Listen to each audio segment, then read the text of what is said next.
Hai semuanya, gimana? Apa kabar? Pasti lo pada mikir kan, ini orang sedeng apa ya? Pakai hoodie, terus pakai masker di dalam rumah. Emang nggak gerah? Ya sebenarnya gerah sih, kentut lah. Sebelumnya sorry gue jarang upload video karena dari kemarin tuh gue sibuk ngurusin buaya peliharaan gue.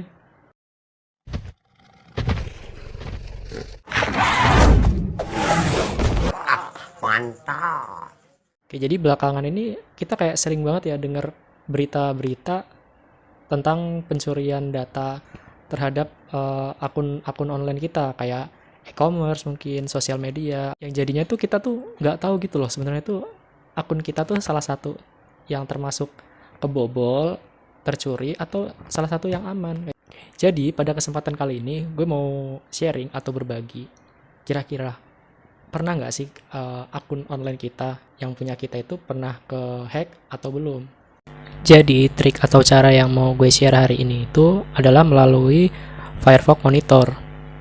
Buat buka Firefox Monitor itu kita perlu pakai browser terlebih dahulu ya. Nah, browsernya nggak harus Mozilla Firefox kok. Kita bisa pakai Google Chrome, bisa pakai Opera Mini, UC Browser mungkin, atau Mozilla Firefox itu sendiri. Nah, kalau untuk saya pakai Google Chrome. Kita buka dulu Google Chrome-nya. Nah, kita ketik di sini. Saya udah pernah masuk sih sebenarnya.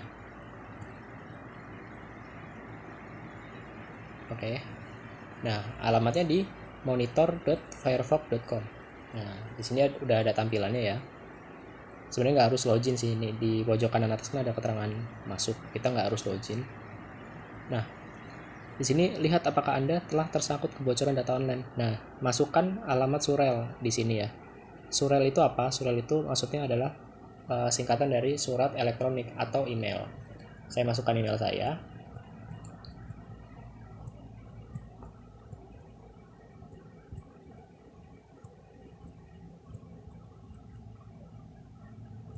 Oke, sudah ya. Lalu kita klik periksa pelanggaran data. Nah, muncul ya. Di sini ada keterangan surel saya itu muncul di satu kebocoran data yang diketahui. Di sini di Bukalapak. Oke. Keterangannya pembobolan ditambahkan pada 18 April 2019. Data yang telah diketahui orang lain. Nah, jadi data saya yang udah diketahui orang lain atau yang dicuri itu adalah kata sandi saya dan alamat IP-nya gitu. Di sini maksudnya kata sandinya kata sandi Bukalapak ya, setahu saya. Tapi nggak tahu deh kata sandi Bukalapak atau email, mungkin teman-teman yang lebih tahu bisa kasih tahu saya di kolom komentar. Tapi yang setahu saya sih ini kata sandi Bukalapak. Nah, kita bisa klik lebih lanjut tentang pembobolan ini. Nah, ini ringkasannya ya. Jadi pada tanggal 23 Oktober 2017, Bukalapak mengalami pembobolan. Setelah pembobolan ditemukan dan diverifikasi, maka informasi ini ditambahkan ke basis data kami pada 18 April 2019. Nah, jadi dibobolnya itu 23 Oktober 2017. Tapi baru ditambahkan ke datanya si monitor Firefox itu 18 April 2019. Jadi mungkin kira-kira 1,5 tahun ya, hampir 2 tahun. Kenapa lama? Karena sebenarnya yang di deteksi atau diverifikasi itu tuh banyak banget. Jadi emang butuh waktu. Biasanya sih data-data yang bisa dicuri di sini tuh kayak kata sandi, alamat IP, dan alamat email kayak gitu. Informasi tambahan kayak nama pengguna kayak gitu. Nah, lalu apa sih yang harus kita lakukan kalau misalkan ternyata data kita udah ketahuan bocor atau jaga-jaga biar data kita nggak bocor? Pertama, kita bisa ubah password kita. Kita pakai password yang unik, kayak perpaduan dari angka, huruf kayak gitu. Mungkin semua orang udah pada tahu ya gitu. Itu salah satu strategi yang bagus sih buat upaya keamanan akun-akun kita.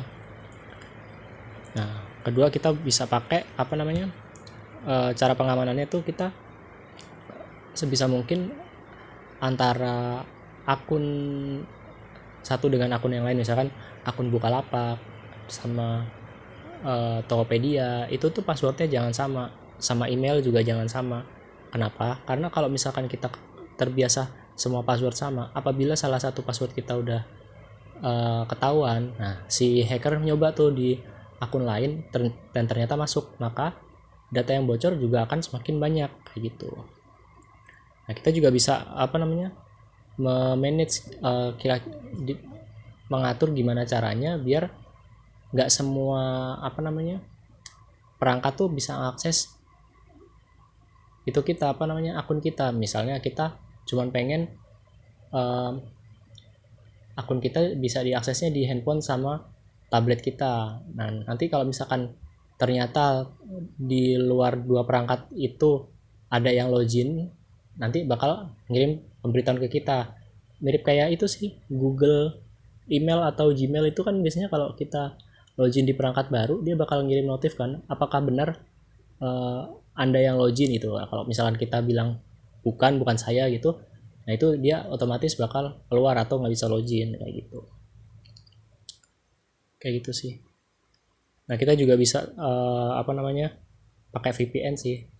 Nah, dengan VPN itu IP address kita tuh bakal ke hide kayak gitu. Nah, itulah sebabnya kenapa orang-orang yang demen nonton bokep itu pakai VPN, karena IP address-nya jadi nggak bukan IP address Indonesia gitu, jadi kayak tersamarkan gitu atau bisa dirubah tuh.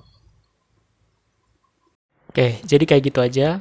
Buat teman-teman silakan nanti setelah ini langsung dicoba, terus komen di bawah udah dibobol atau belum, atau aman-aman aja nih, kasih tahu ya. Ya gue sih berharapnya akun kalian aman-aman aja. Thanks, terima kasih buat teman-teman yang udah nonton. Buat yang puasanya lancar, semuanya dikasih kesehatan dan keselamatan selalu. Amin. Sampai ketemu lagi di video gue selanjutnya. Bye-bye.